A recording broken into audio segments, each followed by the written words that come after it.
साथियों, आज हम भारत के जनसंख्या विस्फोट पर कुछ बातचीत करेंगे।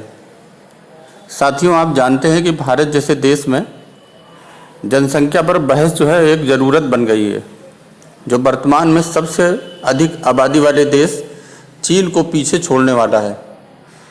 आप जानते हैं कि संयुक्त राष्ट्र के आर्थिक और सामाजिक मामलों के विभाग के अनुमान के अनुसार भारत की जनसंख्या वर्ष 2030 तक 1.5 बिलियन और 2050 में 1.64 बिलियन तक पहुंच जाएगी।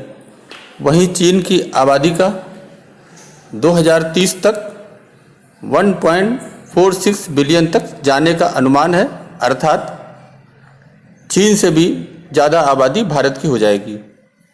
वर्तमान में दुनिया की 16% आबादी भारत में रहती है, जबकि भारत का जो सतही क्षेत्रफल है वो पूरी दुनिया का 2.45% और जो जल संसाधन है वो पूरे दुनिया में उपलब्ध जल संसाधनों का मात्र 4% हिस्सा जो है वो भारत में आता है, जबकि दुनिया की 16% आबादी भारत में रह रही। तो आप इससे समझ सकते हैं कि पानी की उपलब्धता भी कम है और घनत्व जो है जनसंख्या का भारत में ज़्यादा है। जनसंख्या नियंत्रण के लिए या छोटे परिवारों को प्रोत्साहित करने के लिए कई राज्यों ने पहले से ही दंडात्मक प्राविधान लागू कर रखे हैं। बीजेपी की नेतृत्व वाली असम सरकार ने 2 साल से अधिक समय पहले एक कानून पारित किया था और उस पारित असम जनसंख्या और महिला सशक्तिकरण नीति को लागू करने का फैसला कर लिया था। इसके तहत जनवरी 2021 से असम में 2 से अधिक बच्चा पैदा करने वाला कोई भी व्यक्ति सरकारी नौकरी के लिए पात्र नहीं होगा। दूसरे 12 राज्यों में भी ऐसे ही प्राविधान लागू हैं, जो 2 बच्चे की नीति की शर्तों को पूरा न कर पाने की स्थिति में योग्यता व अधिकार से जुड़े प्रतिबंध लगाएंगे या लगाते हैं। इन प्रतिबंधों में पंचायती राज संस्थाओं के चुनाव लड़ने से लोगों पर रोक जो है उसको लगाना भी शामिल है। साथियों, भारत परिवार नियोजन अपनाने वाला दुनिया का पहला देश था। 1949 में पारिवारिक नियोजन कार्यक्रम का गठन किया गया था। 1952 में पहला परिवार नियोजन कार्यक्रम शुरू किया गया था। 1977 में सरकार ने एक नई जनसंख्या नीति का गठन किया था। लोगों को स्वेच्छा से स्वीकार करने का विकल्प दिया गया था। 2024-2025 तक अगर यही सब चलता रहा तो भारत चीन को आबादी के मामले में पीछे छोड़ देगा।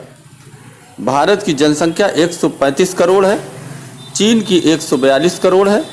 जनसंख्या के मामले में भारत इस समय दूसरे स्थान पर है, लेकिन कुछ वर्षों में पहले स्थान पर पहुंच जाएगा, इसमें कोई संदेह नहीं है।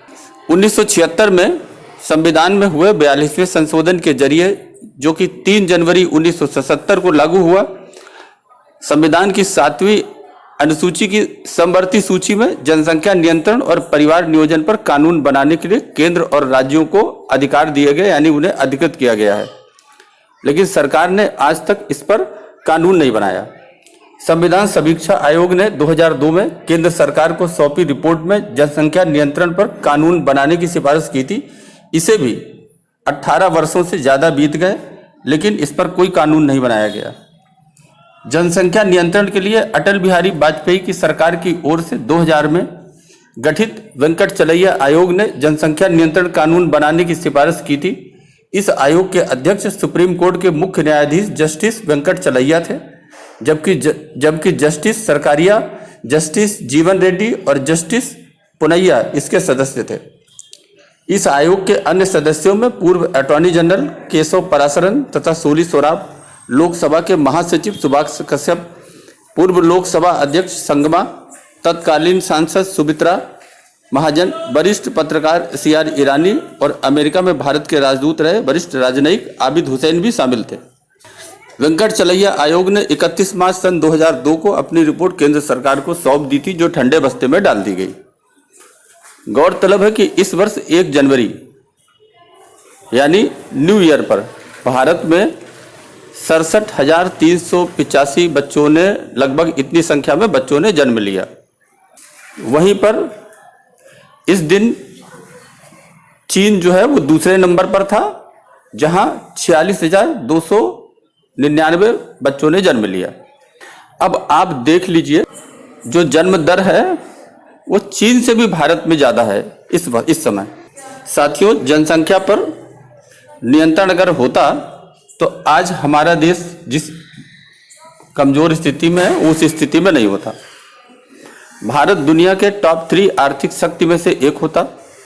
साक्षरता दर 74% के बजाय 100% होती। गरीबी रेखा से नीचे करीब 22% आबादी नहीं रह रही होती। जनसंख्या घनत्व 416 प्रति वर्ग किलोमीटर नहीं होता और विकास दर हमारी 10% से ऊपर होती। कांग्रेस सांसद अभिषेक मनु सिंघवी राज्यसभा में अब एक प्राइवेट मेंबर बिल पेश करने जा रहे हैं, जिसमें 2 बच्चा नीति को लागू करने का प्रस्ताव किया गया है। सिंघवी का प्रस्ताव है कि 2 बच्चा नीति को मानने वालों को भी प्रोत्साहन और न मानने वालों को हतोत्साहित या सुविधाओं से वंचित किया जाना चाहिए। सिंघवी निजी आधार पर हमारे दो नीति वाला जो विधेयक पेश करने जा रहे हैं उसको सदन में पेश करने के लिए राष्ट्रपति महामहिम राष्ट्रपति रामनाथ कोविंद ने अपनी मंजूरी प्रदान कर दी है। अब देखना होगा कि सरकार का इस निजी विधेयक पर क्या रुख रहता है। अगर जनसंख्या इसी तरह बढ़ती रही तो रोटी, कपड़ा, मकान, शिक्षा और चिकित्सा की व्यवस्था हो पाना एक दिन असंभव हो जाएगा। संसार के देश वीजा नियम कठोर करते जा रहे हैं, जिससे भारत जैसे देश भी अब अपनी बढ़ती जनसंख्या को दूसरे देशों में सेट या एडजस्ट न कर पाएंगे।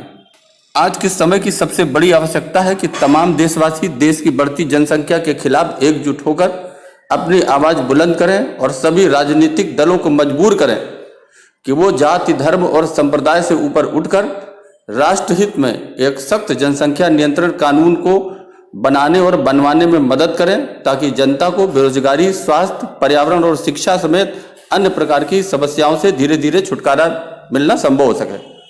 साथियों, अभी के लिए बस इतना ही। धन्यवाद।